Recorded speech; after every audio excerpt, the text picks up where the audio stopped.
Hi everyone, it's Tamara here with the card making tutorial using this fun stamp from Sweet November Stamps called Crispin from the Fairwee Flurries. I'll be doing some Copic colouring and then making an interactive card. So let's get started with some colouring.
So I'll just continue using the BG70 just to blend out all these colours.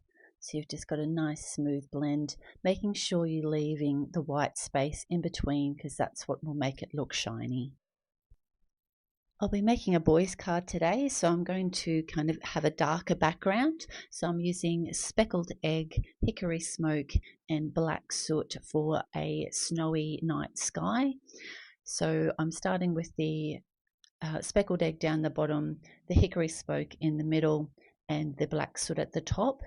Then I'll be applying a spray over the top with some water and also some metallic watercolors to make a kind of a snowy look to my sky. So I've just quickly grabbed a piece of scrap printer paper that I had just to hold my cardstock to make sure I don't get any fingerprints on my blending, and just working between the colors. So I've grabbed my Tim Holtz Distress Sprayer. It's really great for either applying a very thin sheen of water, or if you just kind of slightly depress the lever, you can get some bigger splashes of water onto your cardstock as well. So just spray as much as you need and just use a paper towel just to wipe up any excess on there until you get a nice amount of spray over your panel. And I've just grabbed my Alt New metallic watercolor palette set, and I'm just going to be using some white on this cardstock to finish off making my snow. So just add a small amount of water to your palette, and obviously as you need, if you need anything extra to make sure you get a nice spray, just add a little bit of extra water, which you'll see me do soon because there's just not quite enough in there. So just give that a good mix around. And I'm just using my finger to tap off onto my panel, but you can use, basically acrylic block or anything to tap off to get a nice spray onto your card front until you have a lovely amount of snow. I have some snow slime dies from MFT that I've just got in my stash, and I just want to make a nice slope for Crispin to glide down. So I've partially cut it, as you can see, and I'm just going to join on the end. So I just thought I'd show you how to do this. Just grab a piece of tape, just tape that in place, and that way you can do a whole panel matching in with the actual die itself. So I'll run that through twice through my die cutting machine and then show you how that works once that comes out. So I'll just lift this out. I get a little bit of tape on there, but obviously you can just pull that off later. And that is your full scene now. To create a bit of dimension, I'm just going to use a bit of the Speckled Egg just to show you the difference between that hill. So just put a small amount on, just blending into the white. I want my snow hill to match in with my already pre-cut background banner, so I've just grabbed a stitched rectangle from my stash die, and I'll just run that corner through the die cutting machine. So we'll just pop that out, and you'll see how that matches perfectly in with our frame and our background panel. Perfect. Now before I glue my slope to my background panel, I'm just going to stamp out a sentiment from the MFT Alpine Friends set called Slope Your Birthday is Awesome. I thought that would match in perfectly for this card. So I just grabbed my Versa Onyx black ink and just going to double stamp that and set that aside to dry. I'll also just use that panel just to work out where I want my track for my slider to run. So thankfully with this die, I've been able to match it in with another die that MFT do, which actually makes this channel, but you could just cut something out with a craft knife if you like. Just make sure you keep that internal piece for the base of your card. I've already pre-cut and scored a black card base, so we're doing it a landscape style, so it's 9 3/4 by 6 inches. So I'm just going to line up the front panel so we can just put that internal part of our interactive section back into the card. So I've just grabbed out my reversible tweezers and my glue, and we're just going to slot that in place. Make sure you're getting the colors right so that it matches in. Just slot that in, give it a slight press, and then pull off that front panel very carefully, just holding down what you've just glued down so that that other card doesn't lift it up. and just set that aside to dry. While that's drying, we'll just attach our slope to our background panel. So make sure you put plenty of glue on this because we don't want any sections sticking up and potentially catching on our gliding crispin. So just line that up in the corner. It makes it really easy with the stitching to line that up and make sure that that's perfectly in line with the base and give that a good press down. And then we'll put some foam tape on the back. Now with our foam tape, we want to make sure there is going to be nothing getting in the way of our coin running through our slot. So just place it strategically around the base. You want to make sure you put enough around to support the card, but just not to get in the way of that section where the coin runs back and forth.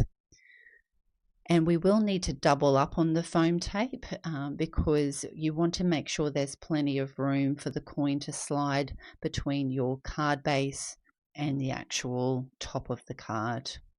So I thought that was a little bit close to where that coin would run, so I just moved that slightly down and place another piece there. Now I might just work on some smaller foam tape. So that is 3/4, and this one is just a half. Sorry, that's 3/4 inch, and this is 1/2 inch. So that just kind of makes sure you get plenty of room. And I'll bring the coin over now just to make sure that nothing's getting in the way of that. And that way I can place a few extra pieces around and just making sure that there's plenty of support there for when it attaches to the card front. Just pop one over on that back side, and then I'll just do the doubling up off screen. So you'll see I've doubled up on the foam, just placing the last piece now, and we'll get that attached to the front of our card. I always find it easier just to put the coin on the front where it's going to be sitting in that channel, and then you can just line up using both the card front and also where that piece is stuck to the back of the cardstock to make sure you line that up correctly to the front of your card. So that looks good. Just make sure you don't move it too much, otherwise that coin can slide out of the way. Now, as we've got double the foam tape on the background panel, we'll need to also double up on the foam tape on the coin. That will just allow crispin to slide back and forth quite easily and have plenty of room.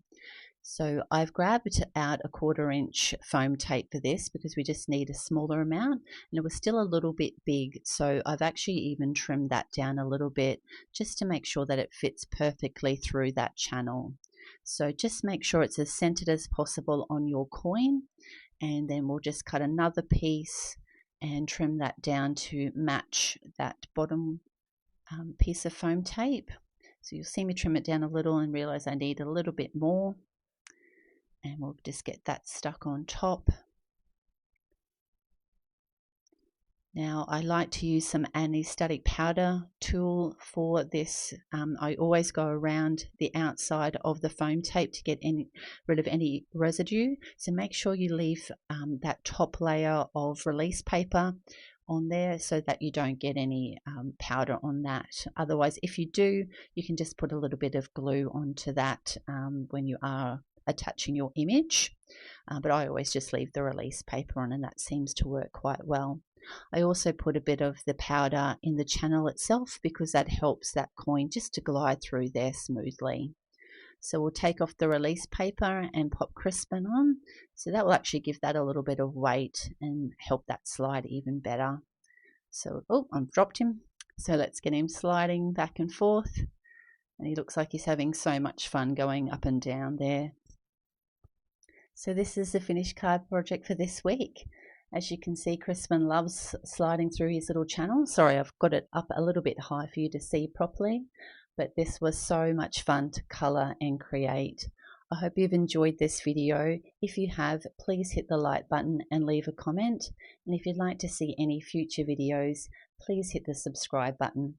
Thank you so much for watching. Have a great day. Bye.